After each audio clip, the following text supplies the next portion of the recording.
triple threat. The triple banger, the triple dog dare you. I got to start going on live on X and TikTok too. Get the Zoomers on TikTok. They'll be losing their minds. All right, let me transition, and then I'll let you do our intro.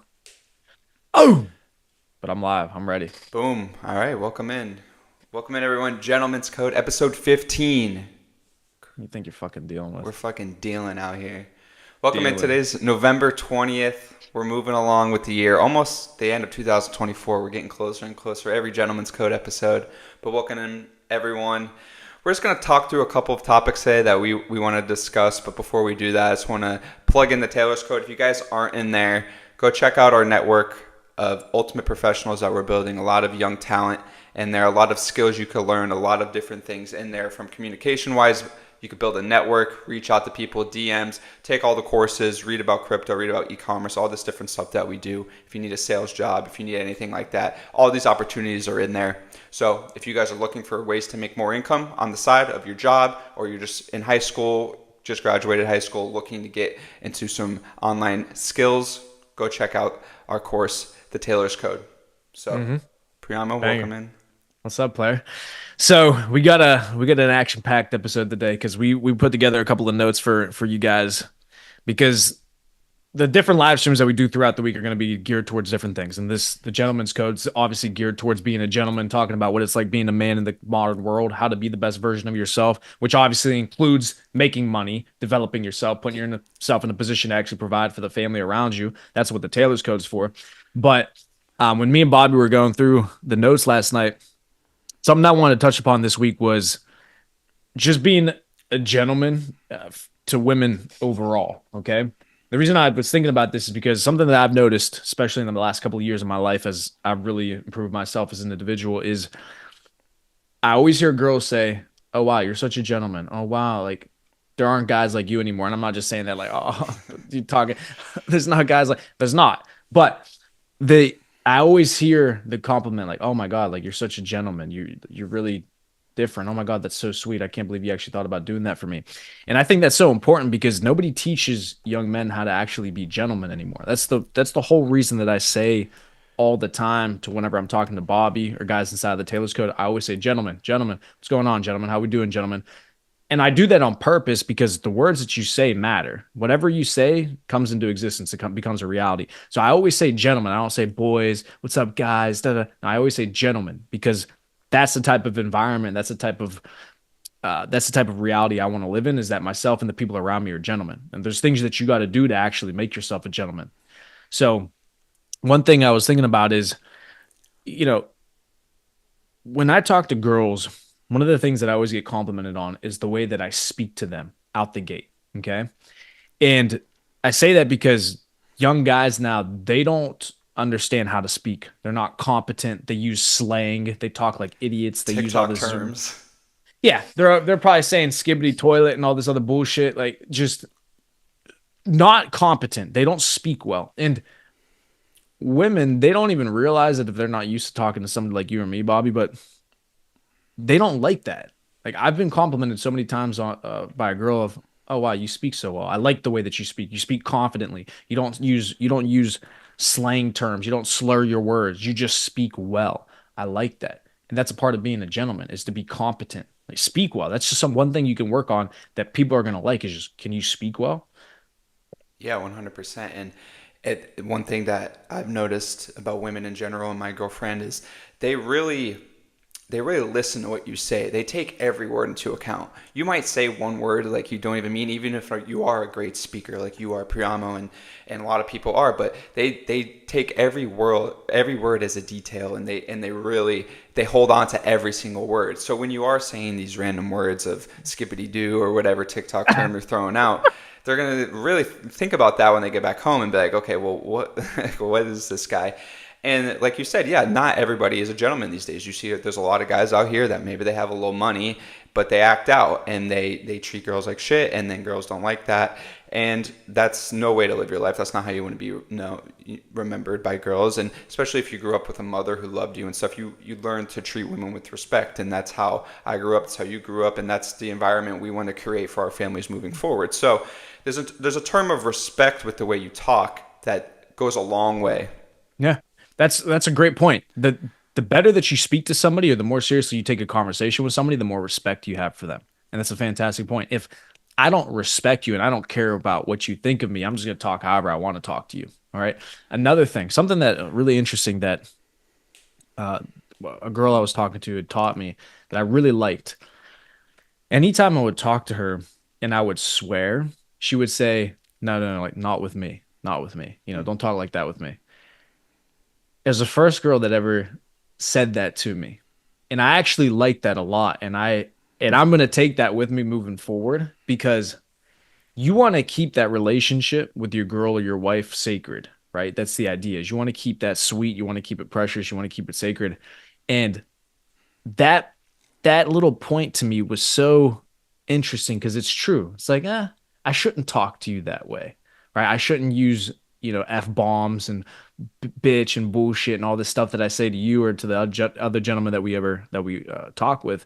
I shouldn't have that kind of conversation with you. And I really like that a lot because that's another level of becoming a gentleman, is just not with me. Don't talk like that with me. It's like, yeah, I actually like that. And then I stopped and I didn't. And I really liked that. And I would actually catch myself when I would be talking to her about to curse and yeah, I didn't say it, but I like that. So I'm curious to hear what you think about that.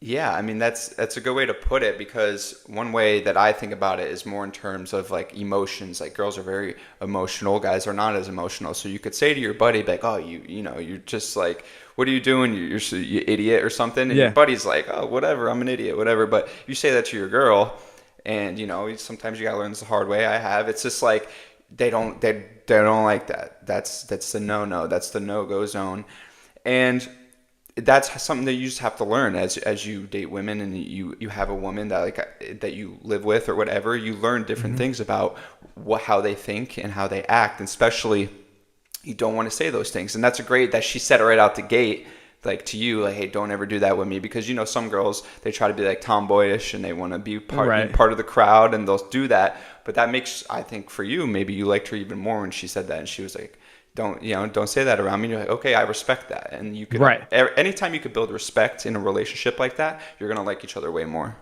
Exactly. Yeah. I really, it really took me back because it was the first time I ever had heard that. And like you said, I like that because for me, you want to keep that relationship with your girl precious. You want to keep it sacred.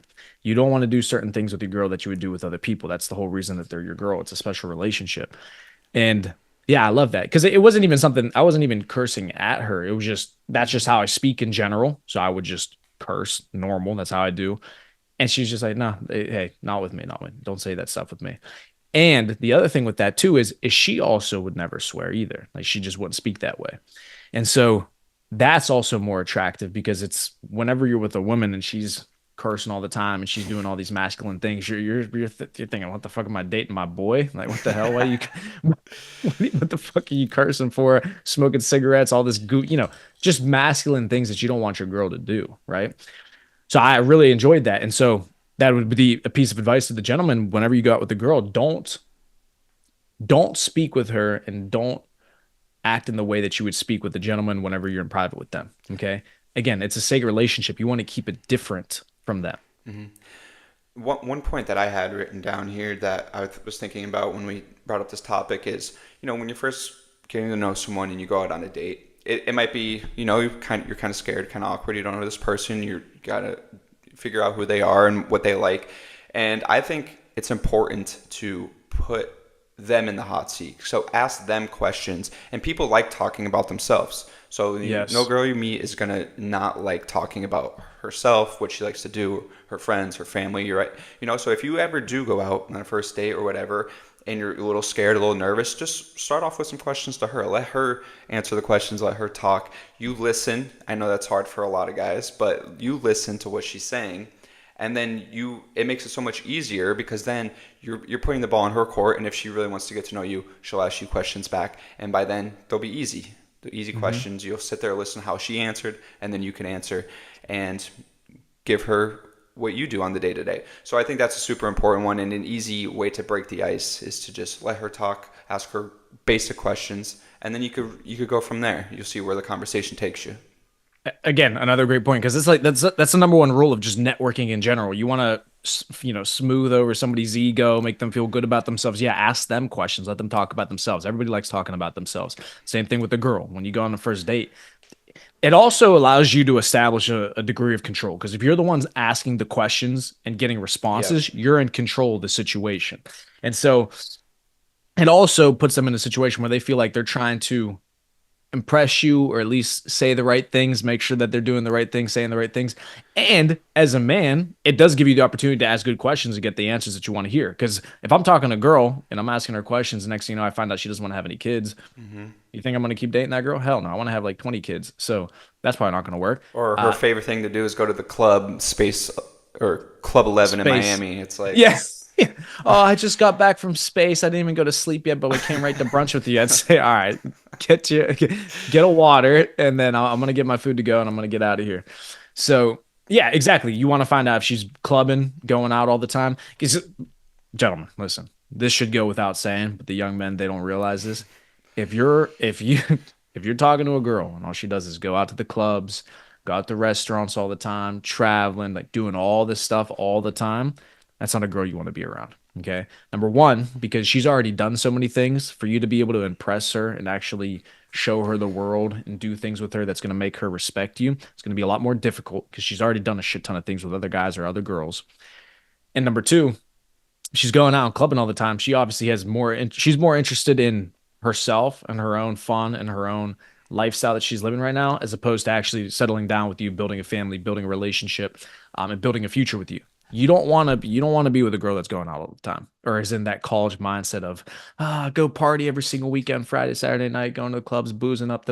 That's not you don't want that, and you don't want a girl that that is you don't want that. Okay. Because shit's gonna happen at the club. Shit's gonna happen when they get drunk. Shit that you don't know about. It's not a good situation to be in. You don't want your girl doing that. 100%. I think most important is how does she take care of herself and her home?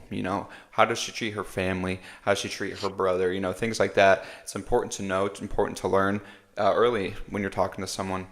Mm-hmm. But another point I had regarding kind of, maybe once you get going in a relationship, it's important to build a relationship, and things might not always go the right way. You might get in a fight here, a fight there, but how you respond to that. So a lot of people will get in a big fight and then they're like, "Oh, I'm leaving," and then go for a couple days and they're gone. You got to build a relationship is going to be hard. It's not going to be easy, and then you're going to have fights. And how do you overcome them? And how do you learn from them? It's moving forward to get to where you want to be. If that's getting married, having kids, and doing all that. How do you respond when you get in a fight? Do you learn from it, or do you just kind of ignore it and then never learn, and then you're going to fight more and more and more? So I see a lot of people that are a continuous cycle of fighting and not learning from what happened in the past to build a relationship. Mm-hmm. And so another thing that you want to do early on as well, right? As girls nowadays, and listen, the reality is most girls don't deserve this anyways. But on the contrary, it's men's fault because most men aren't men anymore, and most men aren't competent. They're not fit. They're not intelligent. They're not making money. They're just lazy sacks of shit. And so obviously, girls aren't going to give them the best version of themselves as well. But when you're a real gentleman, you're going out with that rare, okay, quality girl that's worthwhile having a relationship with. Early on, one of the easiest and simplest things you can do, and we talked about this in the past too, is small gestures of affection, right? Sending some flowers, right? When you're talking to a girl for a couple of weeks, a month, and you're really liking her, it's going well, just send her some flowers real quick. Doesn't have to be expensive, doesn't have to be a ton of money, right? If you're just working on your business right now, you're just working on your career and you don't got a shit ton of money to spend 20, 30, $40 for a bouquet of flowers, that shit will go so far for you because it's going to show her that you're serious and actually interested in her and you're thinking about her outside of the time that you're actually with her. And women, those simple gestures go so far with them because with a real good girl, she does just want to be loved. Okay. Now, as the relationship gets more serious, obviously you have to become more confident, be able to provide, be able to do these things that are going to continue to make her fall in love with you. But at the beginning, she just wants to know that you care. And so just sending flowers, like guys don't even do that anymore. Mm. They don't. No flowers ever. And like they're cheap too. I just bought some yesterday actually, and I got them for like $16 at Publix, a big bouquet. Phew, beautiful. It's like Banger. $16. That's how much McDonald's cost. Yeah, exactly. Instead of your fat ass going to McDonald's and getting a Big Mac and fries, Make go your get girl your girl. happy. Yeah, go get your yeah, get your girl a fucking bouquet of flowers, and then she'll make you dinner, as opposed to you go and buy fucking McDonald's. It's fucking bums. But yeah, again, another fantastic thing. Another thing that I noticed that men don't do anymore, and this is something again, these are things that we learned throughout our lives as well through dating.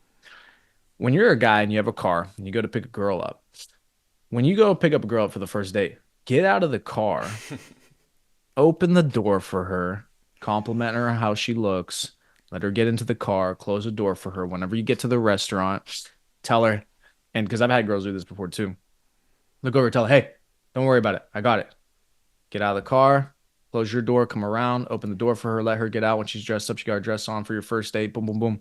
Just little things like that. Show her that you're a gentleman. You have, chivalry isn't dead. Do things for her that are going to be gentlemanly, right? Because girls notice these things. Now, some girls they don't even expect them anymore because they've never been with a man that ever had done anything like that for Hmm. them. But they That's don't even true. expect it. So whenever you do it, oh my It's so many brownie points you don't even understand. Bobby, my goodness. I've had girls on first dates with me that by the end of the first date, they're ready to get married, have 10 kids, because they're just so mind blown by the moves that I have, by the boom, boom, boom. And these are little things, but again, they notice these things because no other guy does them. And what you want to do as a man, as a gentleman, is separate yourself from the crowd. What are you doing different than every other guy that's hitting her up right now? Every other guy's in her DMs on Instagram, on Snapchat, hitting her up, da da da da. What are you gonna do differently? What's different about you? Yeah, and I think that's a super important point is where are you going to find these women? Like it's not going to like we talked about, the clubs and in that scene, but it's going to be you don't want to be on Snapchat and whatever it is. Go out to places you like to go, the coffee shop, the library, wherever you work, go shopping, at nice places and just converse with people, talk like, hey, how are you? Nice to meet you. It's networking. And at the Yeah. end of the day, everything is networking. How many people do you know? And then you might meet a friend, and friends introduce you to other friends. And then you meet that way, organically meeting. And then once you do meet organically and then you're on the radar, you go out and then she sees gentleman, opening the door, nice restaurants. He takes care of me, speaks well, talks to me how I want to be spoken to. Hmm. Then you're already ahead of 99.9% of the other people out there that are just drunk at the bar, sending late night text or whatever, come over and all that stuff. You're way ahead because you met organically, you're nice, you spoke well, you asked her out politely and all this stuff. It's easy. You set yourself up for success from the beginning. Yes. And so that's the other thing too, what you said about meeting people organically. I believe the same thing. It's so much more important to meet a girl out organically because that's how you really get that chemistry or know Hmm. whether or not that first moment when you see each other, you're like, oh, okay. Yeah. You know. And that's why I don't use dating apps. That's why I don't for me, that's a shortcut, cheap way to try to find a relationship, right? Just getting on Tinder, getting on Hinge, and just swiping and swiping and swiping and swiping and swiping and swiping and trying. Listen, the type of girl that you're looking for, chances are they're probably maybe you find her on Hinge, but No. more than likely she's not on Hinge, bro. She's not on Tinder. If she's really a really good girl like that, you're gonna meet her organically out in public through friends. I mean, I'm pretty sure that's exactly how you met Arena, right? Yeah. Yeah. We Yeah, met through friends and we went out and that's how we met organically. exactly. And that's for me the same thing. The best relationships I've ever had are the most attracted I've ever been to girls are the girls that I just see out in public and I see them. I'm like, oh my goodness, she's beautiful, fantastic. I Hmm. gotta go Yeah. talk to her. I gotta go say something. And then all of a sudden, next thing you know, it works out because you have that real organic chemistry in person, like a real human being. So much of our lives that's been removed. So much of the human interaction have been removed. Everybody wants a shortcut, cheap way, hide behind the phone, hide behind the screen because it's easier to get rejected on your phone. Yeah. It's a lot more difficult to go up and talk to a girl. And yeah, that's a good point. Like the younger generation, they don't have that going out and meeting people ideas. Like they want to go out, like you said, on the phone. They're swiping on dating apps or they're on Instagram, and they're just getting rejected behind the phone, which is a lot easier for their ego because a lot of people don't want to go up to people and speak. Even like if you're taking like dating out of the equation, even going up to people and just introducing yourself is like a thing of the past now. So a lot of these young kids that are graduating high school and college, you think they're going to go introduce themselves to a girl that's pretty in the street? No, they're scared. They're not going to do that. So how are they ever going to meet a girl that they ever want to settle down with? It's tougher for them unless they really, put their chest out, have some confidence, make some money and do these things. It's going to be a long road for them. And so again, that's another comment that I hear from girls. I hear from women. They'll say to me, "Oh, I was just happy that you came up to me first, or you made the initiative. Like I like that." When that was just the norm in the past, it's gotten to the point now where women literally are attracted by the simple fact that you were willing to come up to them and talk to them. Because that's confidence, number one. But number two, because literally nobody does that anymore. Guys are so afraid to talk to girls now that these girls are thinking to themselves, when the hell is somebody going to hit on me? When the hell is somebody going to talk to me? Or at least the one that they do want to talk to, right? And so, and I get it. These young guys are so petrified to be able to talk to these girls. It's like, buddy, what is she going to do? Put you in a fucking headlock and choke you out?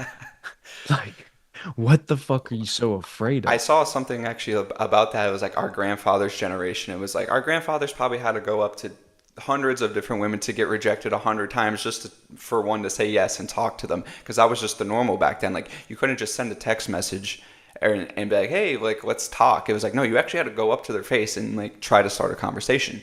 And that's Right. just a thing of the past now. Like you can't like people going up to people and conversing is a thing of the past. Right. But I think as more people bring that back and start doing that more and more, you get that confidence and you're not afraid to go up to someone and just have a normal conversation, introduce yourself, ask about them, all these things we talked about. Exactly. The fear of rejection comes from the unknown. Okay. The reason that men are so petrified to do it is because they just simply don't have to do it. If you literally had to talk to a girl to get laid, guess what? You would do it. And that's exactly what guys used to do because they Hmm. had to. They didn't have the option of Tinder. They didn't have the option of Hinge. They didn't have the option to text or call somebody. No. If you want to get some ass, if you want to have a girlfriend, you had to go talk to them. So Hmm. you had to get over that fear. Nowadays, because you can avoid it, they do avoid it because it's an option, right? And so what you understand is, especially for example, somebody like me who's in sales or started in sales as my first business, the only people who are afraid to sell are the people who haven't done it enough times and been rejected enough times to understand what happens whenever you see all these different types of situations. The more times you do something, the more time you repeat the same thing and you learn what the different outcomes are, and then you understand what's going to happen every single time. That whole fear of rejection goes away. It's the same thing with girls.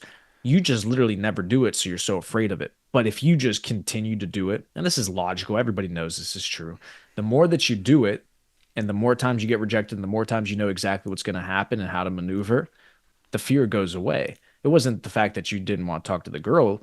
It's just you're afraid of the rejection and the unknown. You do it 100 times, you don't care anymore. It's like, okay, Yeah, it's good to relate it to sales. Like you said, a lot of people are scared to get on the phone and start dialing because they're like, oh, well, they're going to reject me, this and that. But like you said, once you're rejected enough times and you understand, like, what are my rebuttals when they say, no, I'm not interested in this product, right? It's like, okay, well, here's a rebuttal for that, and then here's a rebuttal for that. And then you start to develop a repertoire of how you're going to speak once rejected to. And the same goes, with women. Once they were saying, no, I'm not interested, oh, it's okay, it's fine, I'm just, getting to know you, but whatever you're going to say, right?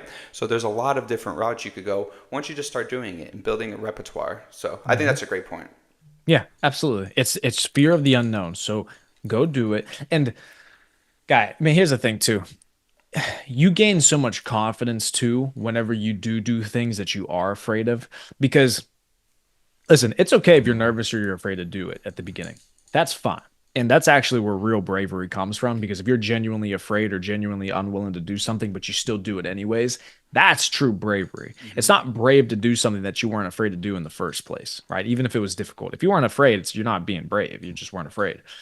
So for you to then have the confidence to do something that you are petrified of, that you are unwilling and uneasy about, uh, when you do it, even if you get rejected, that sigh of relief that you're going to get, it's like, oh, but I did it though. It's going to build some confidence in you because you did it. You survived it. Nothing happened. She didn't fucking punch you in the face. She didn't choke you out, buddy. Like, you'll be fine. It's okay. So then you start to build up that confidence. And then that confidence goes into every other aspect of your life. But this is why young men are so unconfident, is because they're so unwilling to do the things that they don't want to do, because they just avoid all difficulties in life. Hmm. And then we always come back around to this. You wonder why people develop depression, anxiety, why these guys have no fucking, these guys are pretty much suppressing their own testosterone. They got no more facial hair. These young kids, they're all fat, chubby, and shit. It's like, you're, nothing about you is manly. No wonder you fucking life sucks. So, but yeah, just that in and of itself, going up to and approaching a girl that you think is attractive nowadays is like, these girls are like, oh my gosh, this is amazing. Thank you for coming up to me. Even if they don't like you. Hey, they reject you. Boom, boom, boom. No big deal. At least you tried. Yeah. I think that's a great spot to leave it. My final point would be, just grow a set and just do it. You just go up to them, talk. Like you said, they're not going to put you in a headlock. So continue to Right. just build confidence. That's how you got to do it.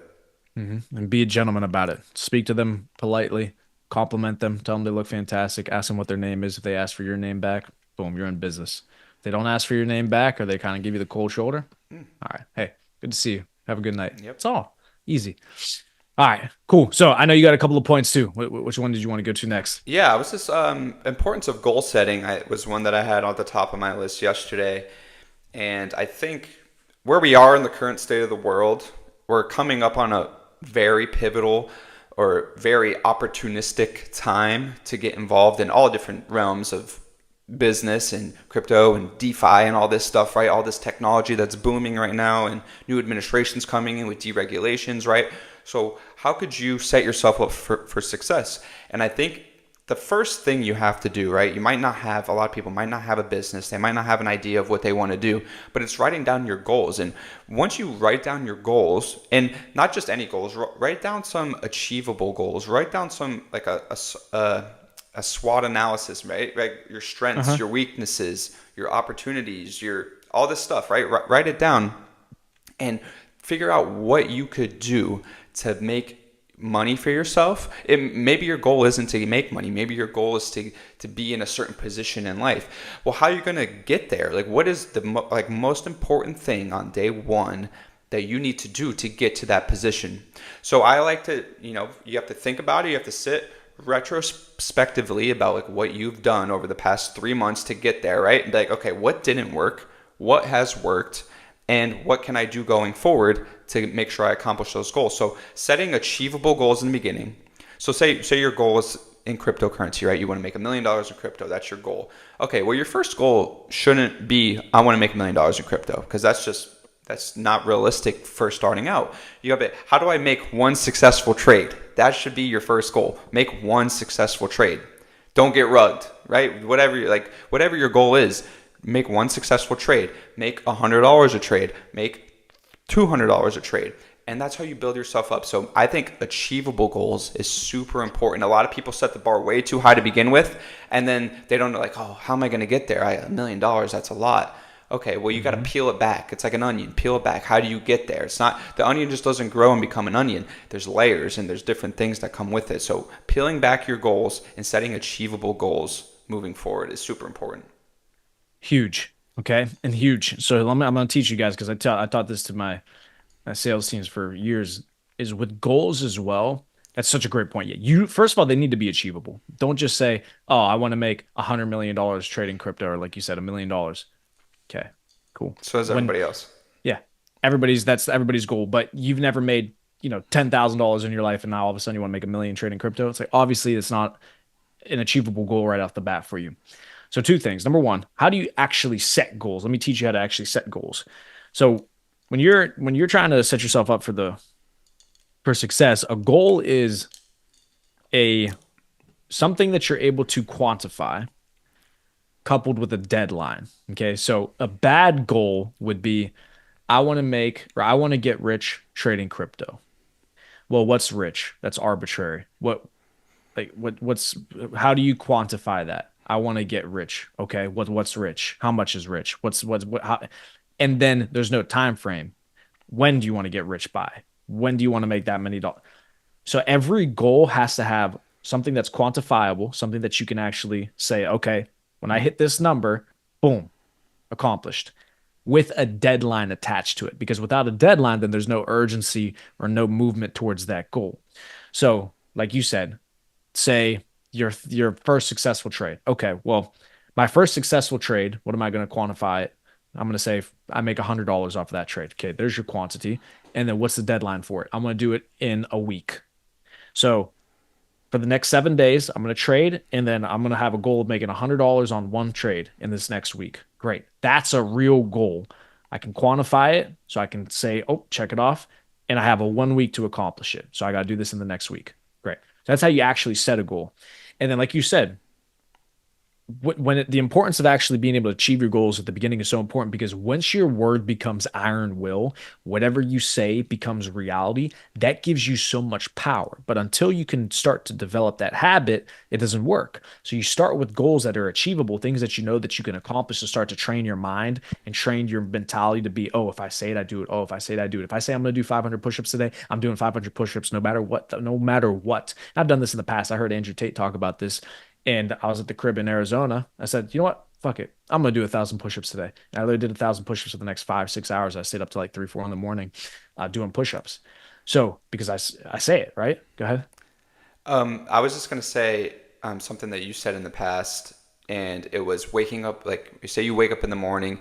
Your goal should be super achievable from the get go. If you set a goal, it's like make my bed, make do this in the morning. As soon as you wake up and you start getting a couple wins in the morning, and you said this, stack those wins in the morning. Go to the gym, do push-ups, do bench press, right? If you set those goals early in the morning and you do them, it's like, okay, I'm on a roll. Like I already did 3 out of my 5 goals today. Now the harder, maybe the trading goal is at the end of the day, but you're like, I already did 4 out of 5 goals. Let's just get that last one. That's the most important to me. So I think stacking those wins early in the morning, that just gives you the confidence to keep going.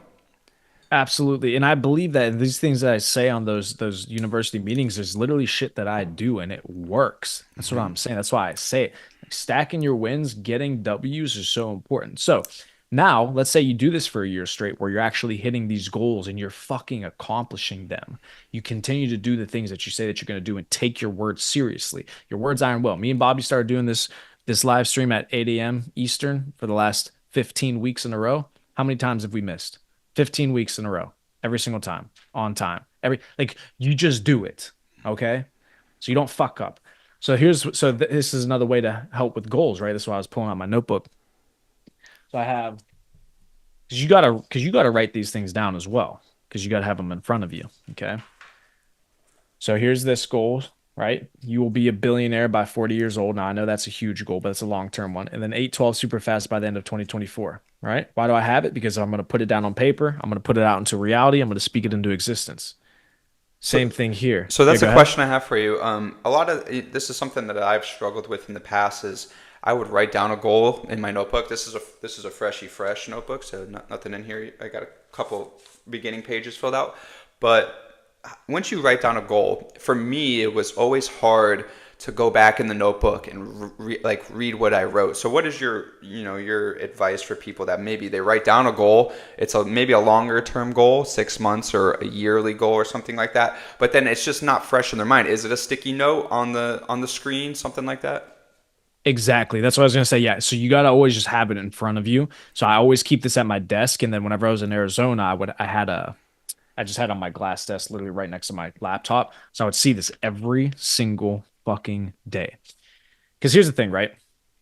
First of all, you got to when you start getting good at goal setting, you do have to start setting loftier Hmm. goals to force yourself to stretch. Otherwise, you do get complacent. But that's after you've been, somebody who's brand new to just fucking change their life in general. Like, yeah, you got to start with small goals. That's why I do big goals like this because it forces me to stretch. Because listen, I'll be completely honest with the people watching. I'm at the point now where like I don't have to continue to push myself, if that makes sense. Like I have enough money at this point where it's like I'm cool. I'm young enough and have enough money where it's just I could be complacent for sure. So how do you get yourself to continue to go for that next level whenever money is no longer the when when you no longer need money to be able to pay your bills and pay for food, right? Now the only other goals are, well, just getting a supercar or getting a bigger house, that kind of shit. Just you know what I'm saying? Yeah. So you have to continue to make yourself stretch. So I would say, yeah. So keep the sticky note right in front of you. And then this is the other thing that I started doing now too. So I literally just write down my goal multiple times over and over and over and over and over and over and over again. So it says, I will buy a Huracan Eva by the end of 2024 guaranteed. I will buy a Huracan Eva by the end of 2024 guaranteed. And I just do that for literally entire pages on my notebook for like 10 minutes. And I have 30 pages like that. Just, I will buy a Huracan Eva by the end of 2020. And the reason I do that, it's like, this is real shit, guys. This shit works. The reason I do that is because, like you said, now it's not only I'm writing it down one time, but when I force myself to write it down 100, 200, 300 times, I'm ingraining it into my brain that this is going to happen. I'm going to buy a Huracan Evo. I'm going to buy a Huracan Evo. So at first it was an 812 Superfast. Now I'm on the Huracan, but now it, the goal is I'm going to buy a car by the end of this year, and you guys are going to see it. So I just right now the bull run. I want to wait to see what happens on this next leg up, and then I'm gonna go buy the whip. But I write it down. I just write it down 100 times because it just puts it into your brain that this is gonna happen. So that's another thing that I do now too. Just fucking write it down 1,000 times until it happens. Yeah, I like that, and I definitely recommend writing it down, your goals. And that's something I do. That's why I got a new notebook, ran through the last one. But like I said, I think it's important to have something in front of you because for me personally, like when I write down goals like that, it's in my notebook, and if I'm not looking at it, it might slip away for a day or two, and then you get off of your the path you were on to complete that goal. So I like that of having it right in front of me at all times, and that's something that I'll implement and be better at. But I think in terms of goals and everything you want to do, you really have to figure out what it is you're looking for because everybody wants money, right? Everybody wants more money in their pocket. They want to make more money financially. But what is it in terms of freedom? What does your day to day look like? Like when you wake up in the morning, what do you want to do? Do you want to go to the gym for an hour and then you want to go do a physical activity like basketball or golf? Or what is it that's going to make you happy and make you perform at your highest level? And I think that Right. a lot of people, they don't know what that is. They don't know what they want their days to look like and it comes down to what kind of person you want to be in 10 years. What is 37-year-old Bob be doing? And I think, it starts now. You have to start doing the things now that you want to be doing in 10 years as a rich millionaire, waking up and doing whatever it is you do. And honestly, my days aren't going to look that different. And that's the part that a lot of people need to start doing is doing what you see successful you doing. Because we always say this, the battle is me versus me. And if me in 10 years is doing all these things, okay, well, I got to start doing those things now and competing with myself, my future self. And that's what it all really comes down to is being the best version of yourself, setting goals that you can accomplish, that you will do and will make you a better person. So that's what I think the overarching theme of goal setting is and being the best version of yourself. Right. And it sounds cliche to say that the best version of yourself, me versus me, but it is true because people fall into the trap of looking at other people's success and saying they allow other people's success to steal the wind out of their sails, to make them jealous or envious or, oh, well, you should only ever look at other people's success to draw inspiration from them in a way that you say, oh, wow, he could do it. And not in necessarily an arrogant way, but say, oh, he could do it. I could do it too. Like, oh, if he was able to do it, then I could do it too. I just got to figure out what did he do that made him get to that point. That's the only reason you should ever look at anybody else's success is to draw inspiration from it. Once you've drawn the inspiration, then you go back to doing what you do because people get into this mindset of trying to chase all these different rabbits and trying to do what this guy does and trying to do what that guy does, etc. You Yeah. do what you do. Okay. What do you do? Okay. If you're going to go down the crypto route, then go down the crypto route and be the best motherfucker in crypto and just make your money. If you're going to go down the sales route, great. Is somebody making a shit ton of money in e-commerce? That's cool. That's great. But if I'm going down the sales route, I'm going to be the best motherfucking salesman in the world because you're going to draw value and make money from becoming the best at what it is that you do. And there is money in whatever it is that you do. So if you decide to go down the e-com route and you do e-commerce stores like Bobby, then you make your money in e-com. If you decide to do sales like I do, then you make your money in sales. And then when you network and you are successful and competent at what you do, then you network and you make friends with people who are fantastic in their respective industries. And then you just use them as your support in that area or use them to help you make money in that area and vice versa. So you got to focus on what do you do. Just because somebody else is making a shit ton of money right now doing something else doesn't mean that you got to go do what they're doing. They've probably been doing it for longer than you. They probably have different circumstances, etc. It doesn't mean what you're doing isn't going to make you money eventually. You just got to keep going at it. Yeah, and I think that's one of the major downfalls of what has social media has brought to the world over the past 10 years is that people only see the glitz and the glam and the best of the best. But when reality, that guy who posted his new Lamborghini on Instagram, right, he probably had to work a lot for it. And he didn't show that part. And he didn't show the 12-hour days grinding. Maybe it didn't work out for a month or two and he struggled and he didn't pay his rent for a month and he was really upset. He didn't put that stuff on Instagram, right? He only showed you the reward of what he got from his hard work. So a lot of people will get online and be like, oh, well, I don't have money to buy a Lamborghini. I guess I'm not cool like this guy. Okay, well, like you said, what can you do to make yourself better on the day to day? That's the most important part because this guy, you can't control what this guy does. He can't control what you do. So you have to, it's only you. It's up to you. And you could have great partners and you guys could work together. Like me and Priyamo, we talk about ideas all the time. But Priyamo can't come over here and make crypto trades on my computer. It's just not how it works. So you have to take information given to you, or like you said, Priyamo, learn from other people. What are they doing, and implement it yourself. That's the most important part. Is you actually have to take action, and you actually have to build your life. Exactly. Nobody, it's you. And we talk about the goal setting too. And I started to get fired up. And now I'm like fucking worked up because I'm fired up now. When that, like, for example, writing down this fucking just insanity for pages and pages and pages and pages and pages of the same goal. Like the reason I do this because at some point you got to have some fucking tenacity to want to accomplish your goals. That's the other thing too. You could write down your goals. You could keep it right in front of you. You could talk about all these great things that me and Bobby are telling you to do. But if you don't actually have the fucking tenacity to go and do it, it's never going to happen for you. Like Bobby said, nobody's coming over there and is going to go do the work for you. I could teach you, I could show you, I could give you insight. The same thing with crypto. I didn't know anything about crypto. I saw somebody make $1 million in crypto. All right, I'm interested in crypto now. Let me go figure this shit out. Let me learn from people. Let me do trades. Let me investigate. Let me do research. Let me do all these things. All of a sudden, now I can make a shit ton of money in crypto. That's how it works. But nobody did that for me. Nobody's doing that for Bobby. Nobody's coming over here and waking me up in the morning and telling me to go work 16 hours a day like me and Bobby are. Me and Bobby work all day, every single day, every day. So is that glamorous? Is that sexy? No. But you know what part will be? Whenever I go buy the Lambo. That part, you're going to see that. But you didn't see the hours that me and Bobby are putting in right now. People put an hour, 2 hours, 3 hours a day into their business, into their work, and they think all of a sudden they should be fucking multimillionaires. No, there's savages like me and Bobby out here who will do this for fun. I like this shit. I enjoy this shit. It We do is this. fun. Yeah. It's like we're on this live stream. We're building our business. We're working, but we love this shit. Like that's the difference.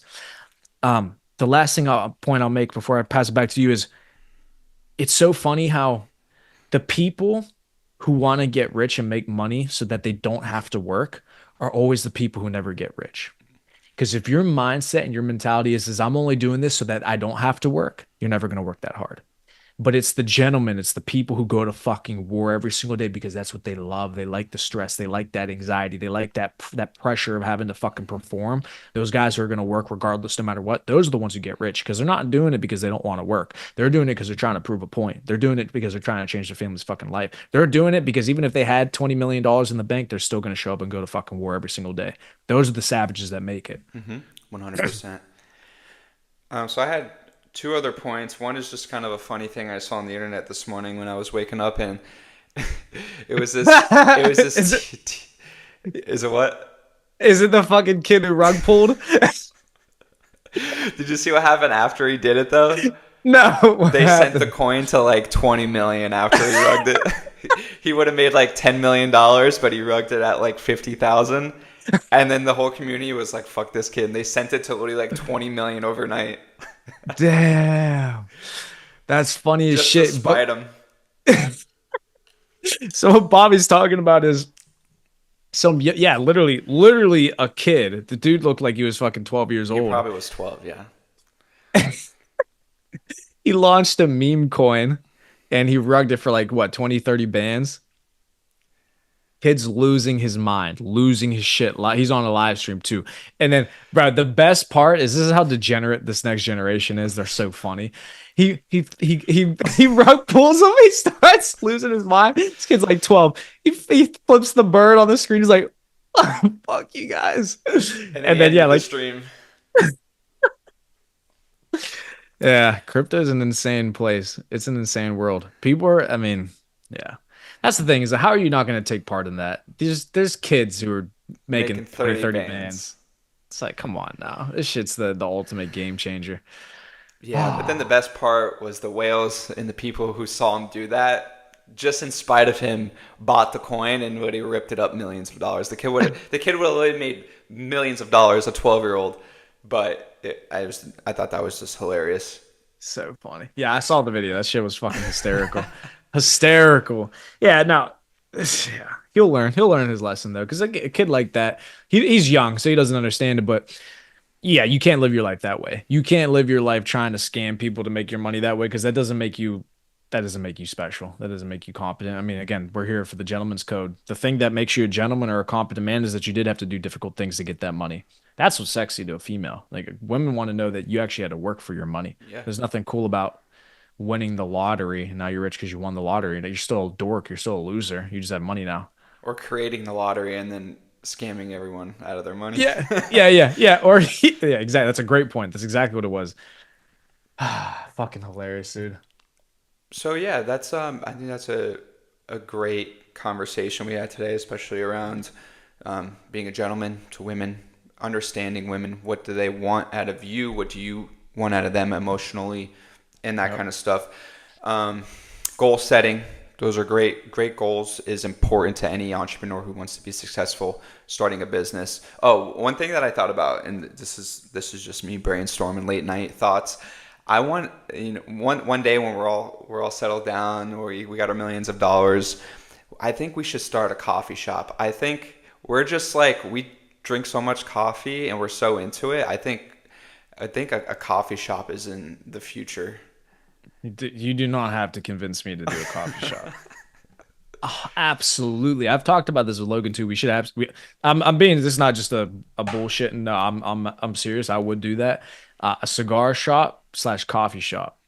Cigar lounge slash coffee. You could even have it separated. So if you just want to get your coffee on one side and not have to worry about the cigar stuff, but to be able to have a coffee shop, get your espresso because that's what I always do whenever I'm smoking cigars. I want my double shot espresso, have my cigar, and then a little charcuterie board, some meat, some salami, salami, cheeses, da da da. Oh, Class. Oh, because then we'll be in there with our millions. We'll be sitting, smoking our cigars, drinking our coffee. Everybody be coming in. Shit, we might even lose money on the business. We won't give a fuck. Nah, we'll be profitable. We'll be making money. But I think that's a fantastic idea. I would absolutely do a coffee shop. I fucking love espresso. yeah, one thing that I thought about and that I've never seen before is you ever seen those the little milk cartons? They're only like this big, like this big. It's maybe like a shot of milk or something. I thought about it. I was like, people should do espresso shots in the store. Like you get your however much it is, 2 ounces at most, maybe 2 ounce a shot of espresso, and you put it in these little shot containers. Like you see, they have like the wellness shots, like turmeric shots and those kind of Yeah, yeah, things. yeah. It should just be espresso. Like if people probably would take espresso shots on the go, right? You buy it at the convenience store for I don't know how much is a espresso shot. You buy espresso shots all the time, $4, $5. No, two. If you do a double shot at like Starbucks, it's $2. Oh, really? Yeah, it's fucking literally just water. Yeah. Yeah, and coffee. So yeah, I mean, if you the most expensive thing would probably be the glass bottle you get it in. I think that's a great. I've never seen that before. Like just espresso shots on the go. Little glass espresso. I'm with that Isn't that a because good idea? yeah, if you want a little cold double shot espresso, boom, or whatever, however you want to do. You can even have it on a fucking heater and just have it hot, Yeah. warm. No, I like that idea. Yeah, because that's what I'm saying is for me, the reason I love espresso and the reason I drink it black is because I'm trying to get the job done quick. I don't Hmm. need any fluff. I don't need any special activities. I don't need caramel, frappuccino, fucking fruit. If you're a dude and you get anything like a frappuccino or caramel and whipped cream, that's not a coffee, bruv. I always make the joke. I go, "Are you drinking your milkshake? Oh, you got Yeah, a nice dessert. milkshake." Yeah, yeah, you having your dessert. The fuck? You're supposed to go to war with whipped cream and fucking caramel in your system. Okay, yeah, that's gonna make you really fucking savage. Uh, so yeah, no, absolutely, I'm in for that coffee I, shop. yeah, I think this coffee is such a booming business. It's It's like, cheap. It's an yeah. Coffee is a legal drug. It's going to be profitable. It's a legal drug that people are addicted to. I think the best thing about it too, and you probably do this more than me because I don't actually buy coffee beans that much. I'm sure you buy coffee beans with your right. So like, do you actually like when you make an espresso? Do you taste the difference in each coffee bean, or is it kind of, or is it Yes. not really kind of they all taste similar, but you could taste it? Yeah, absolutely. Yeah, if you get different beans from different companies, you can definitely tell the difference. Now, obviously, I drink a fucking double shot every or quad shot every single morning, so I definitely notice it.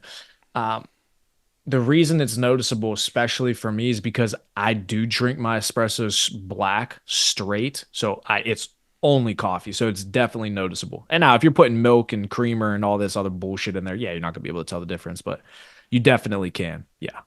I because it always interests me when I do go to coffee shops around here. They always have like the whatever the shop is, they have their coffee beans that they use there in a package. I was like, I would really like. I'm gonna start trying each coffee companies around here, their bags, and see which one I like the best. Yeah. No, there's definitely differences. The ones that I like the most, probably f the ones that I like the most that are more retail that you can actually buy on a consistent basis is La Colombe, Colombe. I don't know I if you think heard of that's what that this company. is. This is this. They make cold brew too. Yeah, yeah, yeah, That's yeah. yeah. That's this what I'm drinking. Yeah, that company, they have good beans. So I would order hilarious and I would use it too. I would order two 5-pound bags of beans, gigantic.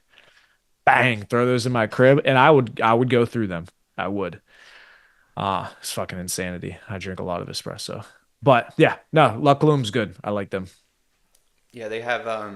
The reason why I always get them is they always have the buy one get one free at Publix. So it's like a $5 bottle of cold brew, but then you just get one for free. It's like I can't ever turn it down, and it's good. I like it. Oh yeah. Cool. All right, gentlemen. Well, outside of that, I mean, that was a fantastic episode. I'm ready to rock. You Yeah. got anything else? No, that's it from me. Cool. Last thing I'll mention to the people before we pop off of here. Like, comment, subscribe to the channel. Guys, YouTube, you guys know what it is. The like button is the most important part of the algorithm. Okay. If we're not getting likes on these videos, it's not going to get pushed out to the youth. It's not going to get pushed out to other people that we can have join the organization, which all in all, not only negatively impacts them, but negatively impacts us. We Yep. want to be able to grow this deal as large as we possibly can. So, for those of you inside the Taylor's Code, those of you a part of the network, I mean, we got people in the live chat right now. We got Ollie, we got Naeem, we got people talking. Like the stream, comment on the stream. Let's push this out to as many people as humanly possible because otherwise they're going to be seeing gay dudes fucking doing makeup tutorials and girls shaking their ass and all this degeneracy that we see online that gets pushed in the algorithm, which is funny why they push that kind of stuff. How about we push out being a gentleman? How about we push out being respectful to women? How about we push out making money, developing yourself, brotherhood? How about we push out things that are actually going to improve society? So like the stream, do your part. Let's get this shit out to everybody that we possibly can. Let's continue to grow this deal because we're growing. Me and Bobby are looking at the analytics. We're looking at the metrics every single week. Hmm. We're growing. I Yeah. mean, it's as simple as that. So let's keep growing. The final point I have is well, I know I see we have some viewers on the X stream, so I'm going to tag Priamo underneath the X posts. So you guys are watching, make sure to follow Priamo. He's going to start going live on X as well. Just because of the Yes. software we use, it makes it super easy for us to go live on multiple platforms. So I'm going to tag Priamo because I see we have a couple viewers on X as well. So Fantastic. Yeah, I'll start streaming on X too. Beautiful. Cool. All right, gentlemen. all right. Outside of that, let's get